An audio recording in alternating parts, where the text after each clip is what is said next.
Hello, ladies. All right. I am super excited to talk about this today. It is something that is completely in my wheelhouse. I love educating and discussing this topic because I feel like still in our society today, so many women are being told, therefore, are consistently believing that you need to do excessive amounts of cardio and excessive calorie decreasing in order to lose the weight and also to keep it off. And I'm here to tell you today, get this idea out of your mind. All right. This is a very ancient idea. It is consistently being debunked by research and health scientists, because what happens is when you are doing all the cardio, when you are decreasing your calories to a dangerous level without any sort of resistance training that tones your muscles, you are also decreasing your metabolism, which means that when you stop that program or that strategy of excessive cardio and dangerous calorie cutting, when you stop that, you're going to gain that weight back. This is just what happens. This is how our body works, because as you're losing the weight in this specific way, your metabolism is drastically decreasing. Okay. So we need to be incorporating resistance training that tones our muscles in order to keep that metabolism stable. All right. And today I'm going to explain all of it to you. I'm super excited. So let's go ahead and jump right in. All right. So toning your muscle through regular resistance training, like I said, must be included in a workout program for lasting results and benefits. If you are the type of person who still believes that I need to do all this cardio, this is what I've been told. This is old news, okay? This is not going to work. And I know that either maybe you've had this experience or you've known someone who's had this experience. They lose a decent amount of weight with a program that they're doing excessive cardio and excessive calorie cutting.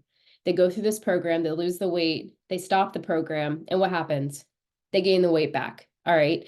This doesn't mean there's something wrong with you. This doesn't mean that you're inept or you're just not able to keep the weight off. Okay. It's because the strategy is off. Your strategy's off, right? So this is why we're having this discussion, because I really wanted to get through to you very deeply that you do not need to do crazy amounts of cardio, and you do not need to cut out food groups, cut your calories to 1,200 a day in order to lose the weight and keep it off. All right. So let's first talk about the effects of neglecting resistance training. Okay. One of the negative effects of this is loss of mobility and also bone density as you age, which means as you age, you'll have less independence, right? If you have a loss of mobility, your joints are becoming weakened and your bone density is highly decreasing.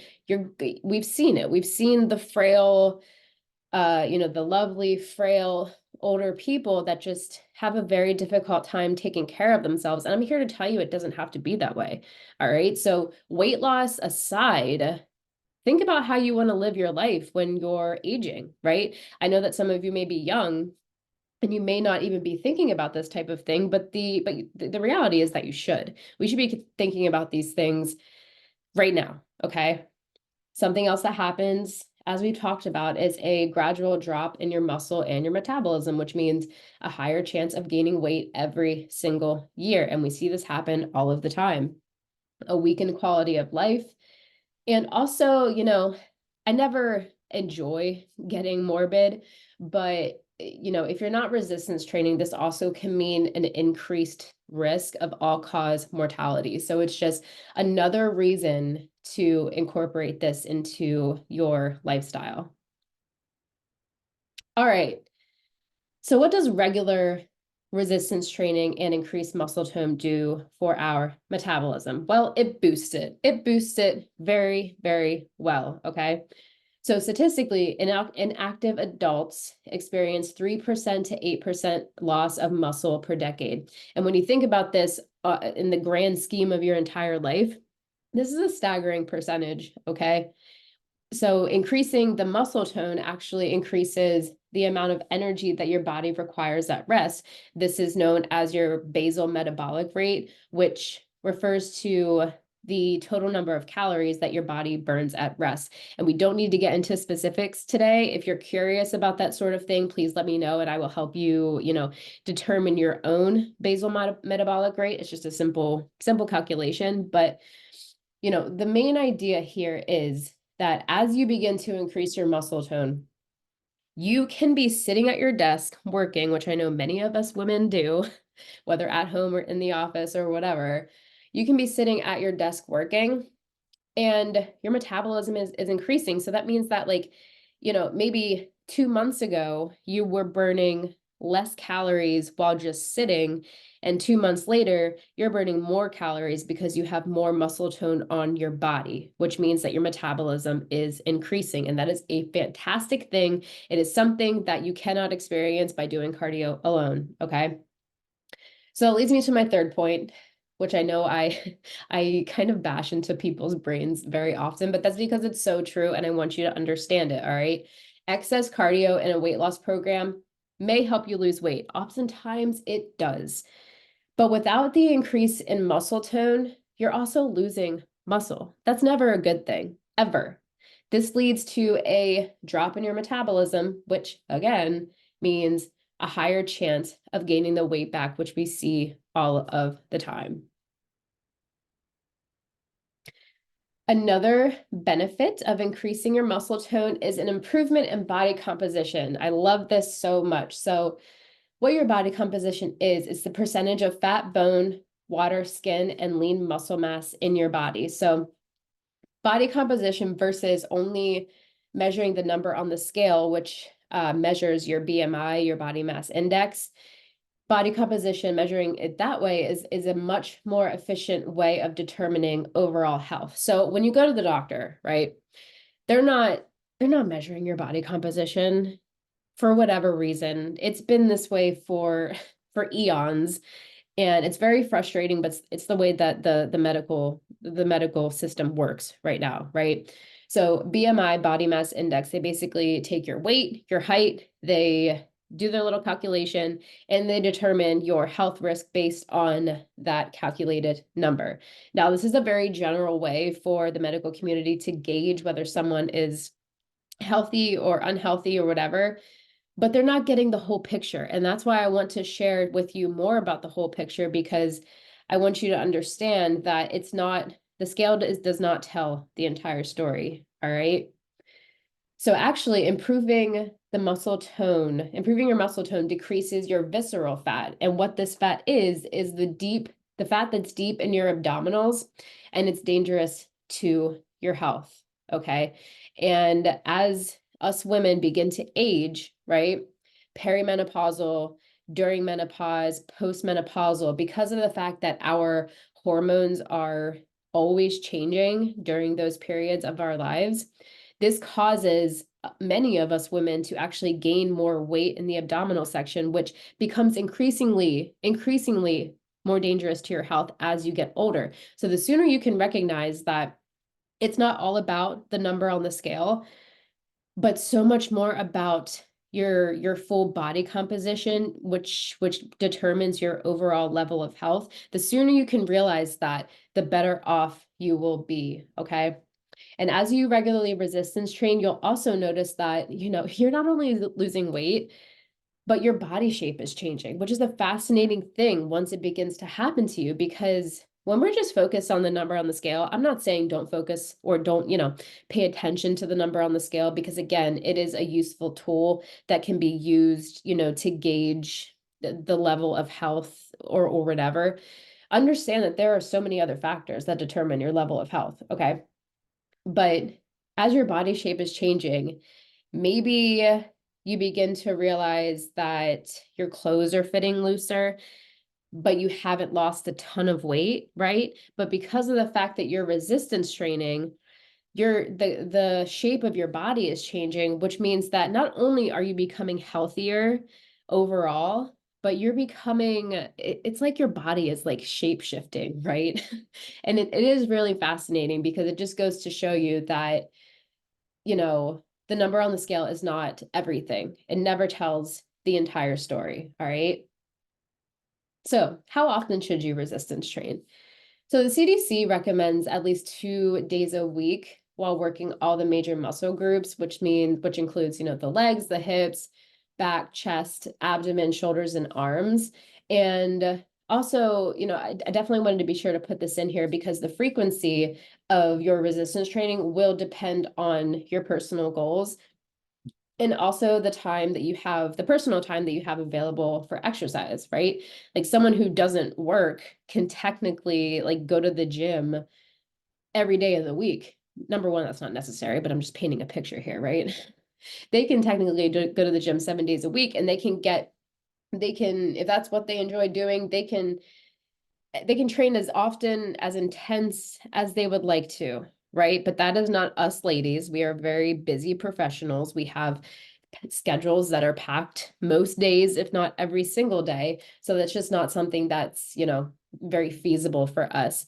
And, as you progress throughout your fitness journey, even beyond this program, you may start to realize that, 2 days a week isn't going to cut it for your personal goals. Okay. Therefore, you need to, work with your coach, trainer. If you decide to work with me after this 12-week program ends, then we can definitely focus on your future goals.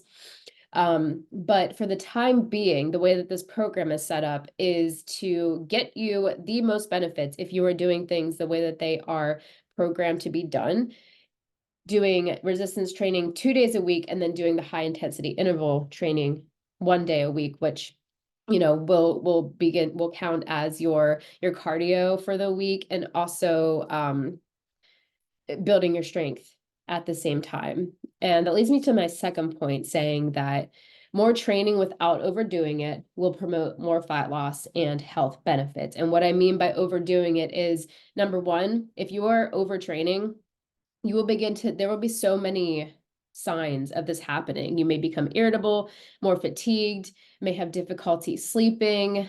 Your joints may begin to ache more often, which means that you're much more prone to injury. So yes, you can do more training, but you also need to listen to the signs of your body.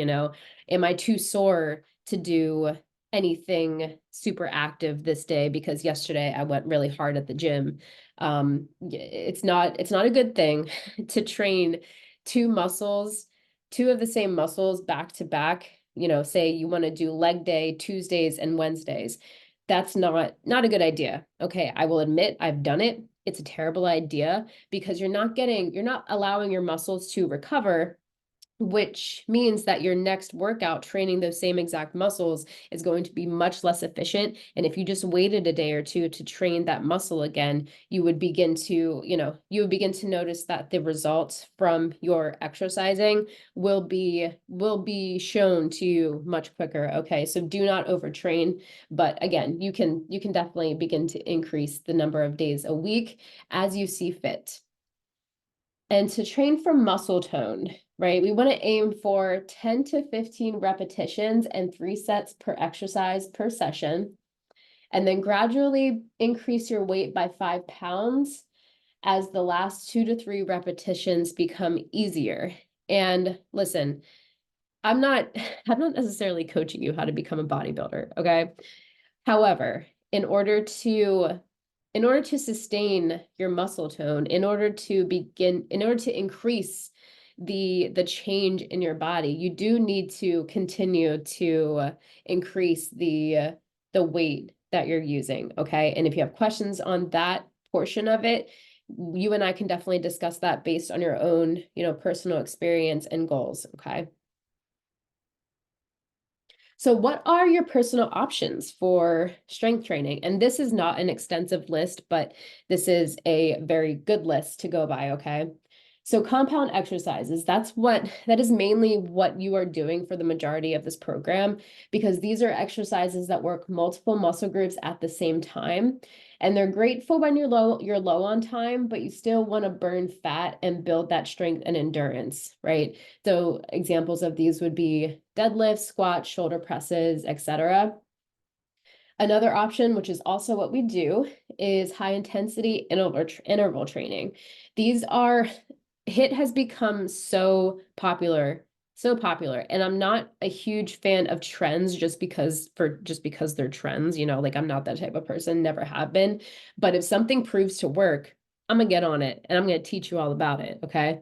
And high intensity interval training, otherwise known as HIIT, is extensively studied, extensively researched to be so beneficial for gaining muscle and losing body fat and building that strength and endurance within a very short amount of time. And something else that's incredibly fascinating about HIIT is that you you have a higher calorie burn up to 48 hours after you get done with a HIIT session. That's amazing. Not many other exercises can do that. So yes, please continue to do the HIIT trainings because it's really going to benefit you now and in the long run. And then another one, which many of us are familiar with, are isolation exercises. And these are simply just exercises that strengthen a specific muscle, and they're great for when you want to target those specific muscles, such as bicep curls, chest flies, triceps extensions, leg extensions, etc. I'm a huge fan of isolation exercises. I think that if you have the time to do isolation exercises 2, 3, 4 times a week, absolutely do it. I know some of you are probably interested in that sort of thing. So, you know, even though that's not necessarily the only thing that we focus on in this program, if that's something that you want to only specifically focus on outside of this program, then you and I can definitely work together to make sure that, you know, you get that done, okay? And then just some other of my favorite options, Pilates. I think Pilates was the first real type of exercise that I got into years ago, that really jump started my fitness journey. So I absolutely love it. It's great for toning your muscles. Bar exercises, so it's kind of a like it's a child of ballet, right? Incorporating isometric movements, really targeting those hard to reach muscles that we can't necessarily reach with only, you know, using free weights and things like that. Love it. Types of yoga. So yoga is definitely a good exercise, and there are so many ways that you can make it even more strength promoting, because a lot of yoga is very, you know, very focused on flexibility. But there are so many ways that you can make yoga a strength training exercise. Pole dancing. I've tried pole dancing 3 times. I had 3 free classes, and I will tell you, pole dancing, listen, I give strippers so much credit because I tried 3 classes, and I'm gonna tell you, that stuff is hard. It's so hard, but it's so many women in that class were just jacked only from pole dancing. So that's also another option. And then of course CrossFit, you know, CrossFit is ever popular, and I don't think it will be going away anytime soon. But yes, CrossFit is also another great option. So, oh, I think, did I miss one? Yes. So just, you know, other benefits of resistance training, health bone density as you age. Okay. So adults who do not resistance train may experience a loss of 1 to 3% of bone mineral density, which is also known as osteopenia, every year of life. So whenever you're resistance training, again, starting as soon as you possibly can, when you're resistance training, this risk decreases. Also, resistance training is also very, very good for mental health. So many studies, oh my gosh, have shown to suggest that this is the case. So you have improved mood, may ease your depression symptoms, lower stress and anxiety. I know that it does that for me. If I'm having a stressful day at work, it's just nonstop go, go, go, and I go on my lunch break, what do? I do some of my resistance training exercises, because as soon as I go back to my computer desk, I'm more focused, I'm more grounded, and just overall less stressed. And it also improves the relationship with your body. And I'm going to go back to body composition in discussing this, because so many of us women are so crazy obsessed about the number on the scale. But when you're focusing on body composition and you're focusing on the benefits that resistance training is providing to your mind and providing to your body, over time, and this takes practice, and again, this takes time, but over time, you begin to understand why it's not only about the scale. You begin to really appreciate all of these additional, much more, influential benefits of toning your muscle. And over time, as you begin to understand those benefits, your relationship with your body it becomes so much stronger. You start realizing that your body can do things that you never thought that it can do, right? And so yes, resistance training just so good for connecting the mind and body relationship. It supports your aging joints. That is a huge thing because that's again, as we age, our health, our bone density decreases, our muscle tone decreases, and increasing the health of your bones and your muscle over time is going to, support those joints as you age.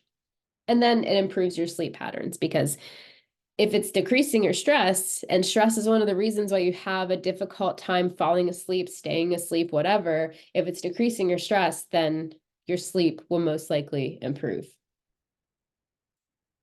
So what is your homework? Nothing crazy, okay? Nothing crazy. Just focus on lifting a heavier weight this week and also getting proper protein because again, without that nutrition, all the things that you're doing for your body right now in this program are not going to be, you're not going to reap the benefits. Okay. So definitely make sure you're getting your proper protein and try increasing the weight by 5 pounds. All right. If you haven't increased your weight so far in this program, I would not recommend increasing it more than 5. Okay, let's start very, very small. We don't want to stress our muscles too much because then we, set ourselves up to injury and all of those bad things. So I hope this was helpful. If you have any questions, as always, please reach out to me. I am always here for you, and I will talk to you soon.